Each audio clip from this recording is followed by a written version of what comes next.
And I couldn't have come up with a better Apollo Creed than Carl Weathers. He was absolutely magnificent on his feet, an amazing body, the perfect voice, and he had this bearing that actually Carl came in. We were going to use Ken Norton, and Ken Norton goes, well, no, I'm going to go to the ABC Superstar competition. It fell out like 2 nights before. I said, oh boy. I tell you, I really believe in divine intervention sometimes, because he walks in and he starts to audition and he's doing the lines well, and then he gets up and he starts to box with me a little bit, and he bangs 2 or 3 off my head. I said, geez, this guy he really doesn't care if he gets the part, does he? I mean, he's putting lumps on my forehead, and he's really into it. Then he sits back down. He goes, Mr. Alverson, I could do much better if you had a real actor reading with me. He goes, well, Carl, that's Rocky. That's the guy who wrote the script. He goes, oh, maybe he'll get better. You know what? I said, please hire him. He's great. He's good. That's exactly the attitude I wanted. He was fantastic, and he still is. I remember I was taking the ride across country because I couldn't afford an airline flight, and I'm in the train for like 3 days with the dog Butkus.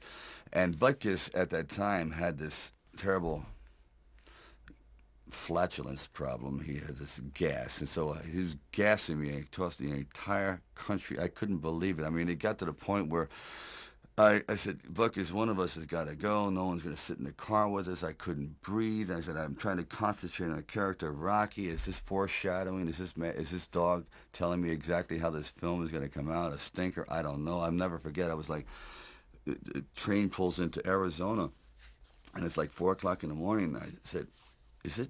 I got to do it. So I picked up Butkus and a bear hug and tried to get him to go to the bathroom. And people said, why are you squeezing your dog? I said, you don't understand. It's a matter of survival. And anyway, he didn't. And again, it was a very, very smelly experience until I got to Philadelphia. And then he gets right to the hotel where I'm staying and decides to let it go and literally built a pyramid. I mean, it was the most unbelievable thing. I said, you know what? This dog has got to be in the movie. There's no question about it. There's somehow, I don't know what, but any dog that can do that has star quality or is extraordinary. And that's how Butkus got in the movie. You know, he and I, we kind of like lived together. He was the one that I would bounce ideas of. When I'm sitting there at 3 o'clock in the morning writing, I say, what do you think about that? Obviously, he would say nothing, so he's a perfect writing partner. And anyway, that's the story of me and Butkus. The original ending of Rocky was quite different than what we have now. The original ending was he goes the distance and he's looking for Adrian. The crowd is starting to disperse.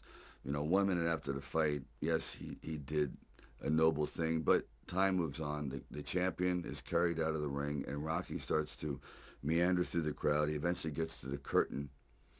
He pulls back the curtain at the back of the arena and sees Adrian, and she gives him a slight hug, and he picks up this small pennant like a flag, and hand in hand they start to walk back to the locker room. There's no one talking to him anymore. There's just trash strewn everywhere, and they just see these two solitary figures moving off into the distance, off into, like, you know, being anonymous forevermore. But they just had that moment, and all he could think about was how much he loved her and just getting back to his life again, the real life. And it just didn't seem very, very satisfying. So after we had done that, and that was the poster shot, we thought, boy, wouldn't it be interesting to catch a man's moment, a man's life at the quintessential seminal moment. So we went back, and I have friends in the scene. I have producers in the scene. We had about 30 people. We only had the money to do like 1/4 of the ring, so just a little corner. And you see these people going around in a circle, milling around, and crowds, and Rocky's going, just get everything out of my face. And he's yelling for Adrian, Rocky, Adrian, Rocky.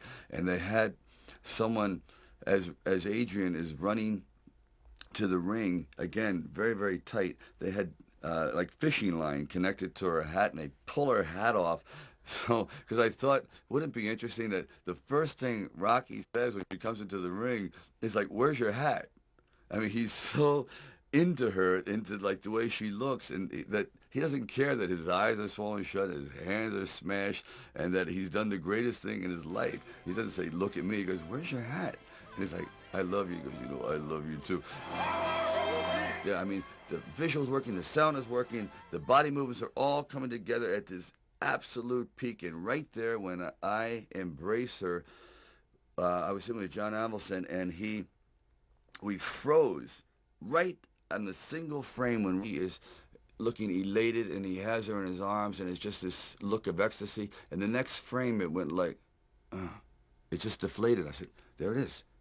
From that moment on, it's all downhill. I mean, how we all hit this absolute maximum of elation and celebration, and you know that can only be sustained for like just an infinitesimal moment in time. And if you can you imagine how great it would be just to freeze on that moment? And that's how we froze Rocky. That the original Rocky, he went out at the height. His life will never be more rewarding or more important or more valid than that second. And it was a very, very difficult thing to do. I've been trying to do it in films ever since, to bring all those three elements together at the exact instant is it was like a minor miracle.